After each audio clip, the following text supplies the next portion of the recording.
జనసేన అధినేత ఉప ముఖ్యమంత్రి పవన్ కళ్యాణ్ ఆలోచనలు ఫ్యూచర్ పాలిటిక్స్ మీదకు మల్లుతున్నాయా అన్నది ఇప్పుడు చర్చగా మారింది. ఆయన మంగళగిరిలో పార్టీ ఎమ్మెల్యేలతో నిర్వహించిన కీలక సమావేశంలో చేసిన దిశానిర్దేశం చూస్తే కనుక ఆయన ఫ్యూచర్ కోర్స్ ఆఫ్ యాక్షన్ గట్టిగా ఉండబోతుందని అంటున్నారు. ఏపీలో చూస్తే జనసేనలో కూటమిలో కీలకమైన భాగస్వామిగా ఉంది. అయితే కేవలం 21 సీట్లు మాత్రమే ఉన్నాయి. మొత్తం 135 సీట్లు టీడీపీకి ఉన్నాయి. దీనికి కారణం 2024 ఎన్నికల్లో జనసేన పట్టుబట్టకుండా ఇచ్చిన సీట్లని తీసుకుంది. అంతేకాదు మొదట 24 సీట్లు ఇచ్చి అందులో 3 కోత కోసినా కూడా సర్దుకుంది. దానికి కారణం కూటమి గెలవాలి, వైసీపీ ఓడాలి, రాష్ట్రం బాగుండాలి అన్న ఏకైక అజెండాతో మాత్రమే అని అంటున్నారు. ఇక గత 16 నెలలుగా ఏపీలో కూటమి పాలన సాగుతుంది. పవన్ కి ఉప ముఖ్యమంత్రి పదవి ఇచ్చారు. చంద్రబాబు తర్వాత స్థానం కూడా ఇచ్చారు. అంతేకాదు ప్రతి ప్రభుత్వ ఆఫీసులో ఆయన ఫోటోను కూడా పెడుతున్నారు. మామూలుగా అయితే ఇది ప్రోటోకాల్ అయితే కాదు, కానీ ఆయనకు కూటమి ప్రభుత్వం ఇస్తున్న గౌరవం గురించి చెప్పడానికే ఇదంతా చేస్తున్నారని అనుకోవాలి. ఇక పవన్ కు కీలక శాఖలే ఇచ్చారు. జనసేనకు 3 మంత్రులు ఉన్నారు. అలాగే 2 ఎమ్మెల్సీలను కూడా ఇచ్చారు. నామినేటెడ్ పదవుల విషయంలో కూడా ఒక పద్ధతి ప్రకారం ఛాన్స్ దక్కుతుంది. ఇవన్నీ బాగానే ఉంటున్నాయి, కానీ అసలైన అధికారం అన్నది మాత్రం ఎక్కడా అన్న చర్చ సాగుతూనే ఉందని అంటున్నారు.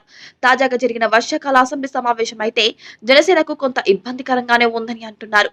ఎందుకంటే కూటమి మంత్రులను టీడీపీ నుంచి గట్టిగా టార్గెట్ చేశారు. ఏకంగా పవన్ నే టీడీపీ ఎమ్మెల్యే ఒకరు గుచ్చి ప్రశ్నించిన సందర్భమూ ఉంది. ఇక మరో senior TDP MLA Nadendla Manohar ని కూడా ప్రశ్నించారు.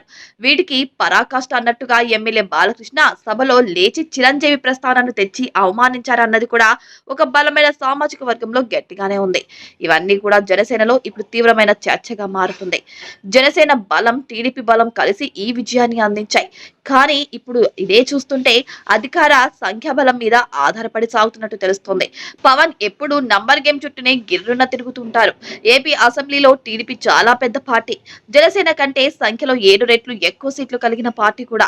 దాంతో సహజంగానే టీడీపీ మాట చెల్లుబాటు అవుతుంది. పై స్థాయిలో చంద్రబాబు, పవన్ల మధ్య ఇచ్చిపుచ్చుకునే వివాదం ఉన్నా మిగిలిన స్థాయిలలో నాయకులలో మాత్రం జనసేనకు అధిక ప్రాధాన్యత ఇస్తున్నట్టుగా అనిపిస్తుంది. అదే సంతృప్తిగా లేదా వేరే విధంగా మారి చివరికి జనసేనను టార్గెట్ చేసే విధంగా మారుతుందా అని అంటున్నారు.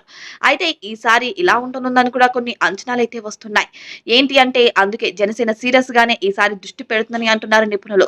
తాము జూనియర్ పార్ట్నర్ గా కూటమిలో ప్రస్తుతం ఉన్న సంగతికి గుర్తెరిగిన నాయకత్వం ఫ్యూచర్ లో బలపడాలని చూస్తుందని అంటున్నారు.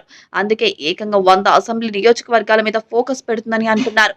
వచ్చే ఎన్నికల్లోగా అసెంబ్లీ సీట్లు మరో 50 దాకా పెరిగితే దానికి తగ్గట్టుగానే జనసేన కూడా ఎక్కువ సీట్లు కోరుతుంది అని అంటున్నారు. ఒకవేళ అలా కాకుండా 175 సీట్లతోనే 2029 ఎన్నికలు జరిగినా కూడా ఈసారి ఎక్కువ సీట్లు డిమాండ్ చేసే విధంగా జనసేన రానున్న రోజుల్లో కార్యాచరణ ఉండబోతుందని అంటున్నారు.